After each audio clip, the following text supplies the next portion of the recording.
Welcome to the bold analysis.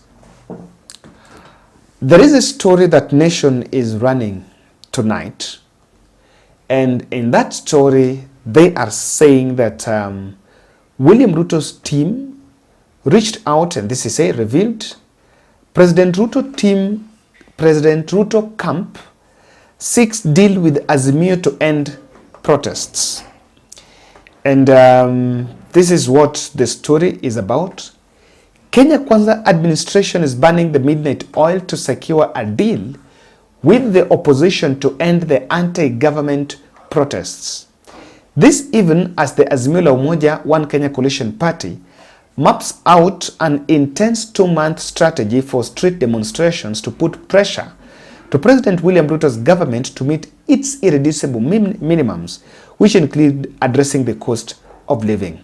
And the Nation is saying that according to the insider, the emissaries have roped in National Assembly Majority Whip Junet Mohamed, Azimio spokesperson Professor Makau Mutua, and a top government official in the security sector to lead the talks with a timeline of September 1st.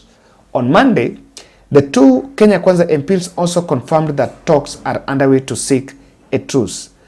Now, this country is facing a lot of media challenges, and they've been talking about it. Allegedly, what exactly happened is that it could actually signal that if there is another talk apart from the other, that members of the bipartisan are not there, then we might be talking about something different. However, what's on table according to the Nation here is that on table are two offers to institutionalize the office of leader of the official opposition in parliament, with Wiper leader Kalonzo Musyoka in the National Assembly and his deputy Mrs. Karua in the Senate. Kenya Kwanza side also wants Raila Odinga to agree to be nominated for the chairmanship of the African Union Commission when it falls vacant, for the opposition to agree to shelve protest and work closely with government. Now, I can tell you, the whole of this story is hogwash. And sometimes stories are not told for factuality. When you hear of a story of an insider, then know that that writer, because that writer has already, the journalist have a right to protect his source, and one of the protecting his source, the two statements used to protect a source, one is an insider, two is wanted to speak under anonymity and didn't want to be mentioned, or we tried getting without a response. That one gives a writer a liberty to say anything, including his opinions. And so, if you ask me, this story is a hogwash. And for someone who is an Azimio supporter or someone who supports Raila Odinga, when he reads this story, what will run in his mind is that Raila Odinga is looking for a position. So the purpose of that story is to bring a sense of, Raila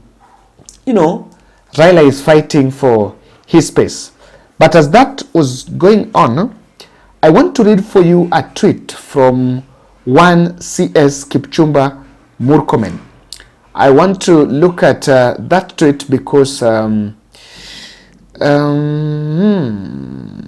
it is still my prayer and considered opinion that Honorable Raila should use his influence to call off the planned mass action. He has the ability and responsibility to do so. There is no reason why we shouldn't resume the parliamentary talks, now that Azimio are clear that they don't want to be part of government in any form or any shape.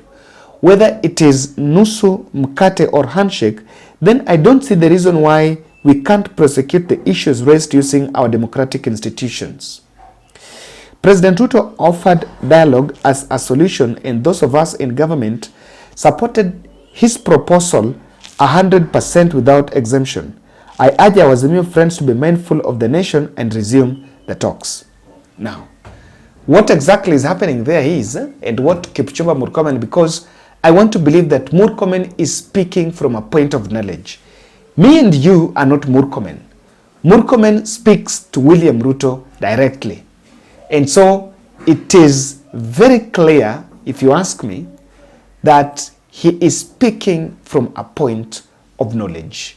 He's speaking from some point, and is trying also to say that probably what I was reading for you first is hogwash, because Azimio seems to have refused that they want to be part of a government in any shape or any share, be it in shape or in share.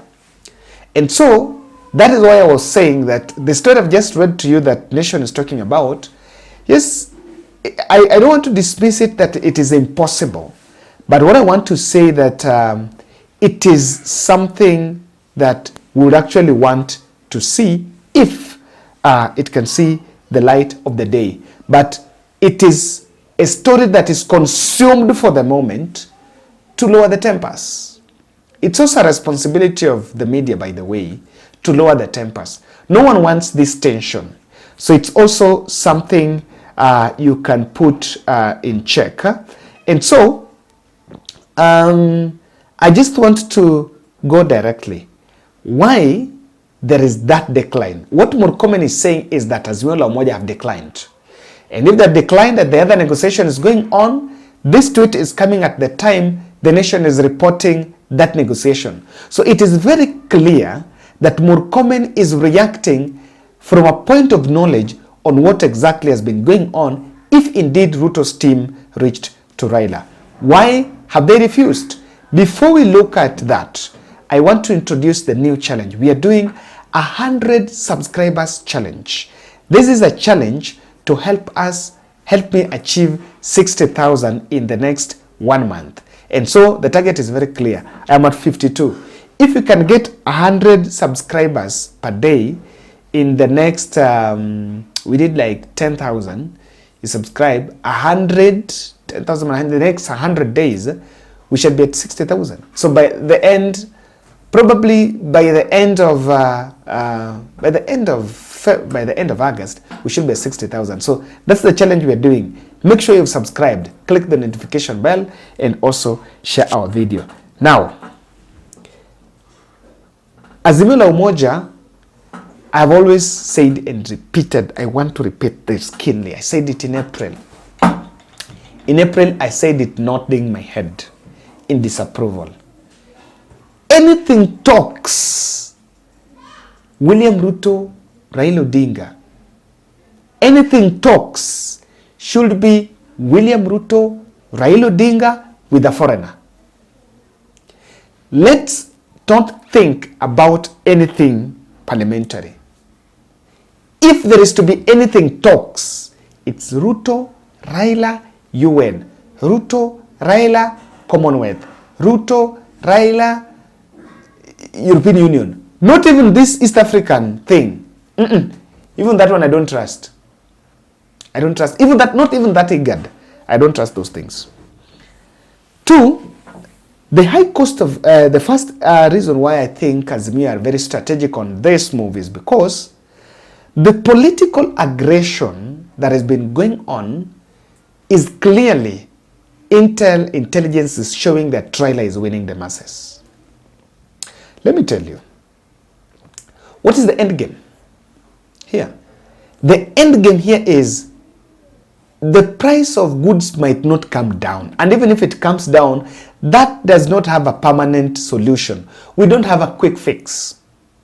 And so, what Raila Odinga has been doing is also going to create, to charge the masses to support his cause. So he's going to have the masses on his side. That is why he has known very well that if he makes a mistake of entertaining some office somewhere, then clearly he loses the masses. And I know he might be willing to lose the masses, but where does that put the Azimio team in terms of the 2027 election? Where does that put Kalonzo Musyoka and Martha Karua? You know, I don't want to discredit the information that there could be some meeting, because even when Martha Karua was making a press briefing, he said that Raila Odinga was attending some crucial meeting somewhere.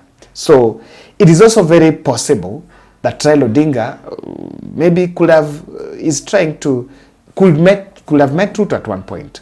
And so the political aggression is winning masses. And what they only need to do is to convert these masses to votes.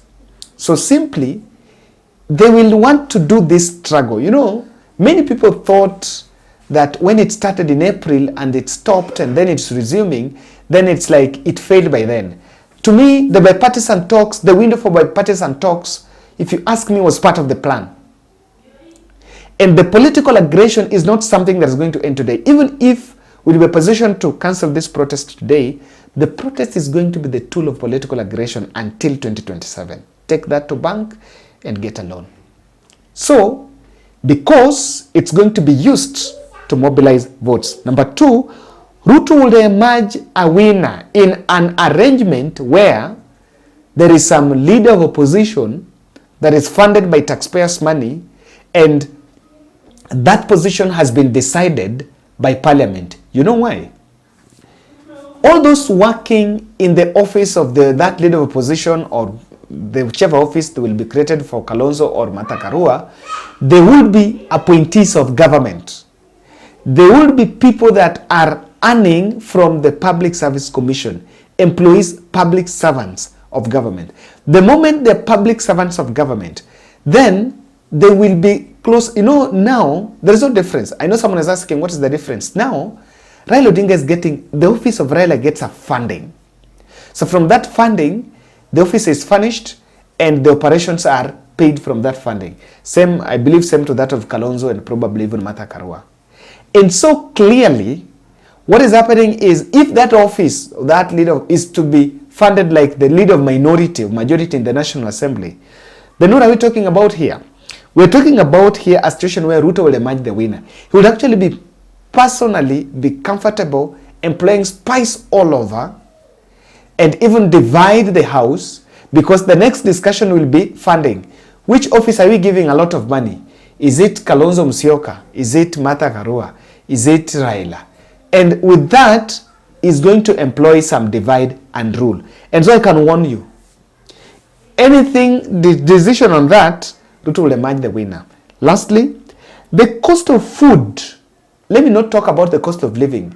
The thing is, the cost of food is a perennial political weapon that Ruto cannot and will not overcome. Let me tell you, if there is that which can send Ruto home in 2027, it is the food weapon.